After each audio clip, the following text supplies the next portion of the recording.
Nadšenci cyklistiky sa v srdci Novohradu stretli už po 11. krát, aby si zmerali svoje sily v rôznych kategóriách. Dnes sme sa stretli na 11. ročníku Novohradského pedála, kde nás čaká 16 kategórií od detí až elitných cyklistov. Účasť momentálne vyzerá veľmi dobre, počasie nám veľmi pekne vyšlo, trať bude bahenná, čiže pretekári neprídu určite čistí. Rozšírili sme kategórie o 2 kategórie na e-bike na 50 km, to sú e-bajky, ktoré nie sú čipované, a takisto na hobby kategóriu muži nad 50 rokov, ktorá sa momentálne aj uchytila. Čakajú nás takisto aj detské preteky, ktoré je klasické otváranie Novohradského pedála každý rok. V nesúťažnej kategórii Teatro Baby na 150 metrov zažili svoj veľký moment malí pretekári. Tí si za svoj výkon odniesli domov diplom, medailu aj darček. O narastajúcej popularite Novohradského pedálu svedčí veľký záujem nových súťažiacich, ktorí boli pripravení zdolať 25 alebo 50 km dlhú trať. Ja som tu druhýkrát, to je môj druhý ročník.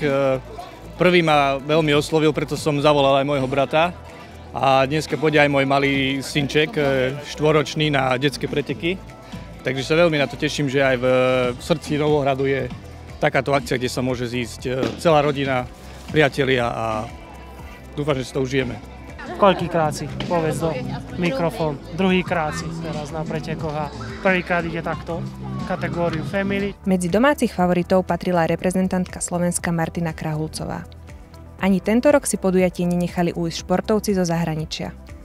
Magyarországra jöttem, Budapestről, fővárosból, másodjára vagyok itt.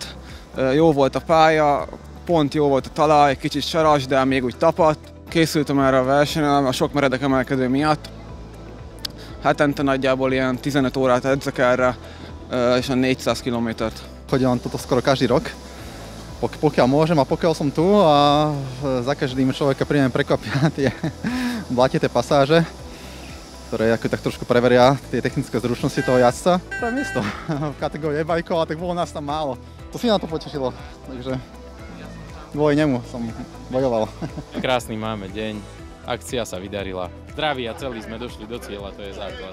Pre televíziu Florena, Lenka Pievarová.